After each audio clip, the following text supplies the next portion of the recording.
اس وقت پوری دنیا کے اندر اس بڑے لیول کی دعوت اس پلیٹ فارم کے علاوہ کہیں اور سے ہے؟ اسی لیے آپ دیکھیں گے جہاں بھی کوئی بات اٹھتی ہے تو ہمارے کلپ بدانے عمل میں آتے ہیں علمی لیول کے اوپر، ٹھیک ہے؟ اور ایک تو ہے کہ آپ ویسے غصہ نکال لیں، اس کا تو کوئی حل نہیں ہے، تو اللہ کی فضل سے اس پلیٹ فارم سے بات ہو رہی ہے۔ اور ایون طارق جمیل صاحب حفظہ اللہ تعالیٰ نے جب وہ من کنت مولا فہذا علی مولا والی بات کی تو مجھے بڑی خوشی ہوئی۔ تو مجھے خود طارق جمیل صاحب نے یہ بات اپنی ملاقات میں بتائی کہ مجھے اس کے بعد باقاعدہ دھمکیاں ملی ہیں ناسبیوں کی طرف سے۔ بھی دھمکی کس بات کی؟ حضرت علی کی فضیلت تو آپ کہتے ہیں ہم مانتے ہیں، حق چار یار میں علی کو بھی مانتے ہیں، پھر دھمکی کو دے رہے ہیں؟ وہی بات ہوئی نا کہ انکاری نہیں ہے، اقراری ہونے سے وہ بھاگتے ہیں۔ جب آپ کہیں کہ ہم انکاری نہیں ہے تو اقرار کیوں نہیں کرتے ہو؟ وہ کہتے ہیں طارق جمیل نے اقرار کیوں کر لیا ایسی کی تیسی، پھر کلپ چڑھاتے جا رہے ہیں، وہ کہہ رہے ہیں نہیں جی مولا کا مطلب یہ نہیں، وہ اگر آپ وہ لیں گے تو یہ ہو جائے گا، وہ لیں گے تو وہ ہو جائے گا۔ یار خدا کے لیے آپ جو وہ کا وہ ہونا ہے اس کو چھوڑیں نا، آپ اپنی بات کریں۔ اچھا پھر ایک ناسبی میدان عمل میں اترا تو اس نے کہا کہ جی یہ جو مولا ہے نا، اصل میں نا یہ مولا تو نبی علیہ السلام نے کئی لوگوں کو مولا کہا ہوا ہے۔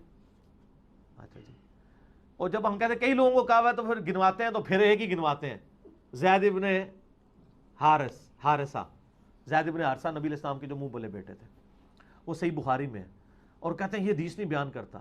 او بھائی تم لوگوں کی پیدائش سے بھی پہلے 2012-13 میں یہ حدیث بیان کر چکا ہوں۔ میں نے جب مسئلہ نمبر 66A اور B ریکارڈ کرایا تھا نا اہل بیت کے اوپر، میں نے اس وقت بھی بیان کی تھی کہ مولا کا مطلب دلی محبوب بھی ہے، مولا کا مطلب آقا بھی ہے، مولا کا مطلب جو ہے وہ آزاد کردہ غلام بھی ہے۔ تو زید ابن حارثہ جو مولا تھے نا وہ نبی علیہ السلام کے آزاد کردہ غلام تھے۔ وہ صرف زید ابن حارثہ تو مولا نہیں ہے، صوبان بھی ہے، ٹھیک ہے نا؟ صوبان کے ساتھ نہیں آتا؟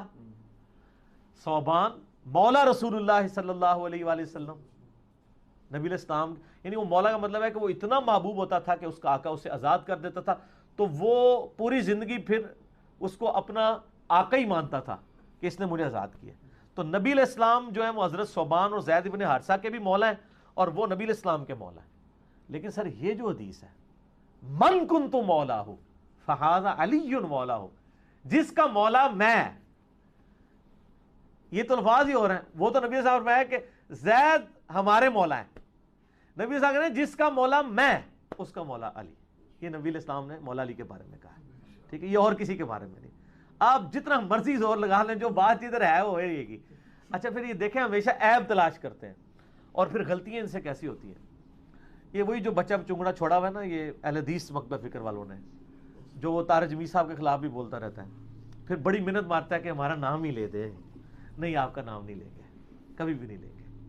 اس کی وجہ یہ ہے کہ آپ کوئی اپنا علمی لیول پہلے لوگوں کے سامنے لے کے آئیں، تو پھر ہم، آپ کی لاکھوں میں آڈینس ہو، لوگ آپ کی بات کو سیریس لیتے ہوں، آپ کے 5 منٹ کے کلپ میں 50 کٹنگز ہوئی ہوں، یہ آپ کا سپیکنگ کا معاملہ ہو، تو پھر آپ کو جواب دینا تو پھر بڑی، تو آپ کو تو جواب نہیں دیں گے، ہم آپ کے بڑے بزرگوں کو جواب دیتے ہیں، ابن تیمیہ کو جواب دیں گے، ابن باز کو جواب دیں گے، اس طریقے سے بڑے بزرگوں کا، آپ کو کیوں دیں؟ تو اس میں وہ کتنی ہوشیاری اس نے کی ہے، اس کلپ میں آپ لوگوں نے غور کیا کہ ما ثبت عن علی رضی اللہ عنہ انہ قال، تو فرماتے ہیں کہ اس حدیث میں یہی معنی بیان کیا گیا ہے کہ جسے مجھ سے محبت ہے اسے علی رضی اللہ تعالیٰ عنہ سے بھی محبت ہونی چاہیے۔ تو وہ فرماتے ہیں یہی معنی دوسری حدیث میں ان الفاظ کے ساتھ آیا کہ نبی کریم صلی اللہ علیہ وسلم نے یہ فرمایا کہ لا یحبنی الا مؤمن ولا یبغضنی الا منافق۔ یہ ایک روایت، اس کی سند پر یہاں بحث نہیں ہے۔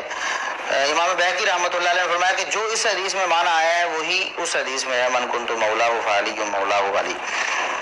تو یہ تھی اصل بات کہ مولانا طارق جمیل صاحب جو کہتے ہیں کہ یہ معنی دوست والا یا محبوب والا معنی درست نہیں ہے، بلکہ معنی کیا ہے، سردار اور آقا اور حاکم۔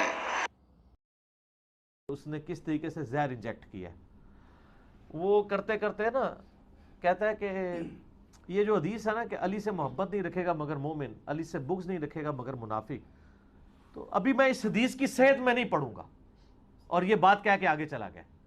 کیا مطلب؟ اپنی پبلک کو یہ میسج دے دیا کہ یہ جعلی روایت ہے، کیونکہ جب آپ میں اس کی صحت میں نہیں پڑھتا، مراد یہ کہ میں اسے صحیح نہیں مانتا، صحیح مانوں تھا۔ اچھا، اور آپ لوگوں کو کیا میسج دے دیا کہ اگر ہمیں اس کی دھونس لگاؤ گے تو ہم نہیں روایت کو مانتے، ٹھیک ہے؟ اچھا اب اگر ایک ٹکٹ میں کتنے مزے کر رہے ہیں, کل کو کوئی اعتراض کرے گا نا کہ یہ سر آپ نے یہ کیا کہہ دیا, میں اس کی صحت میں نہیں پڑھتا, تو آپ اس حدیث کو صحیح نہیں مانتے. وہ کہے گا میں نے یہ کہا ہے کہ میں صحیح نہیں مانتا. دیکھا علماء ماموں کیسے بناتے ہیں, میرا ایک کلپ ہے اس میں نے اس طرح کی کئی مثالیں دیوبندی بریلویوں کی بتائی ہیں. اہل حدیث بھی ماموں بناتے ہیں, یہ تو ماموں والے ہیں نا, تو ماموں کیوں نہ بنائیں. ہاں ظاہر ہے, تو ماموں کرتے ہیں. تو یہ ماموں والوں نے بھی نا میں اس کی صحت میں نہیں پڑھتا, کیا مطلب, اب کوئی آگے پوچھے گا سر آپ نے ضعیف کہہ دیا, ہو کہ میں نے ضعیف تو کوئی نہیں کہا. اور اگر کوئی آگے کہے گا یار یہ حدیث واقعی صحیح ہے, مسلم شریف کی 240 علی سے محبت نہیں رکھے گا مگر مومن, علی سے بغض نہیں رکھے گا مگر منافق, تو اس کو کہیں گے نہیں یہ صحیح نہیں ہے یار, یہ حدیث یہ گھڑی ہوئی حدیث ہے.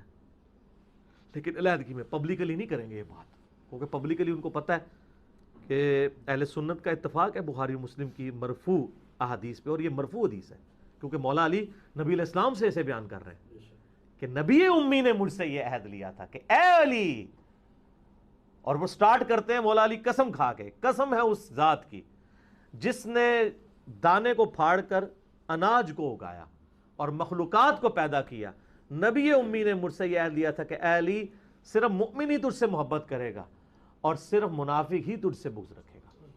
یہ سر سب سے ڈاڈی حدیث جو ہے نا اس فیس آف ارتھ پہ حضرت علی کی شان میں وہ یہ ہے.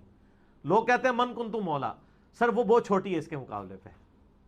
اگر مجھے کوئی پوچھے نا, ظاہر ہم اس وقت تو اللہ کے فضل سے اہل بیت کے دفاع کے اوپر لیڈنگ پلیٹ فارم ہے یہ اللہ کے فضل سے, ہم سے آگے اگر کوئی پوچھے نا کہ حضرت علی کے فضائل میں اتنی حدیثیں ہیں, اور آپ پتہ یہ صحیح سند سے المستدرک للحاکم میں احمد بن حنبل کا قول امام حاکم لے کے ہیں حضرت علی کے فضائل کے چیپٹر میں, کہ احمد بن حنبل کہتے ہیں, جن سے آپ کو مشاجرات صحابہ کے فتوے بتاتے رہتے ہیں, کہ احمد بن حنبل کہتے ہیں کہ ذخیرے احادیث میں جتنی احادیث مولا علی کی شان میں ہے کسی اور صحابی کی شان میں نہیں ہے. اور یہ ہم نے 5B میں یہ بھی ڈالا ہوا ہے, ٹھیک ہے. تو اتنی حدیثیں ہیں, مجھ سے آگے اگر کوئی پوچھے نا جی اتنی حدیثیں ہیں بتائیں پہلے نمبر پہ حدیث کون سی ہے, تو میں کہوں گا یہ والی حدیث ہے کہ علی سے محبت نہیں رکھے گا مگر مؤمن, علی سے بغض نہیں رکھے گا مگر منافق, یعنی آپ کے ایمان کو جوڑ دیا. اور دوسرے نمبر پہ میں حدیث لے کے آؤں گا وہ بخاری مسلم والی, کہ علی کی میرے ساتھ وہی نسبت ہے جو ہارون کی موسیٰ کے ساتھ, مگر میرے بعد کوئی نبی نہیں ہے, ٹھیک ہے. اور تیسرے نمبر پہ پھر میں باقی احادیث لے کے آؤں گا, من کنتو مولا ہو فہذا علی مولا ہو, یا اس کے بعد پھر خیبر والی حدیث اور کئی حدیث ہیں. لیکن پہلے نمبر پہ حدیث جو ہے نا کڑوی جو ان کو لگتی ہے نا وہ یہ والی ہے کہ علی سے محبت نہیں رکھے گا مگر مؤمن, علی سے بغض نہیں رکھے گا مگر منافق. وہ کہتے ہیں جناب تو مسئلہ ہو گیا. اور اس کا لٹمس ٹیسٹ ہے, آپ یہ حدیث لکھ کے کسی سنی کو ٹیکسٹ کر دیں, اس کے بعد جو آپ کو جواب دے گا تو آپ کو پتہ چل جائے گا کہ انجینئر صاحب کیوں روتے ہیں, مرچیں لگ جائیں گی. آپ چیک کر دیں, وہ ایسے سے جواب لکھے, کوئی لکھے گا یہ تو سارے صحابہ کے بارے میں, اچھا کہاں ہیں رضائیں, انصار کے بارے میں ہے, وہ جرنل ہے بائی نیم نہیں, اس لیے کہ انصار تو آپ کو پتہ ویسے ہی شیعان علی تھے, انصار کے ساتھ بھی تو آل امیہ نے ظلم کیا, ٹھیک ہو گیا. تو یہ اس حدیث کے پیچھے انہوں نے ثقلین کی حدیث کو ڈائلیوٹ کیا. لیکن اب یہ تو پرانی باتیں, پرانے بزرگ, پرانے فرقے,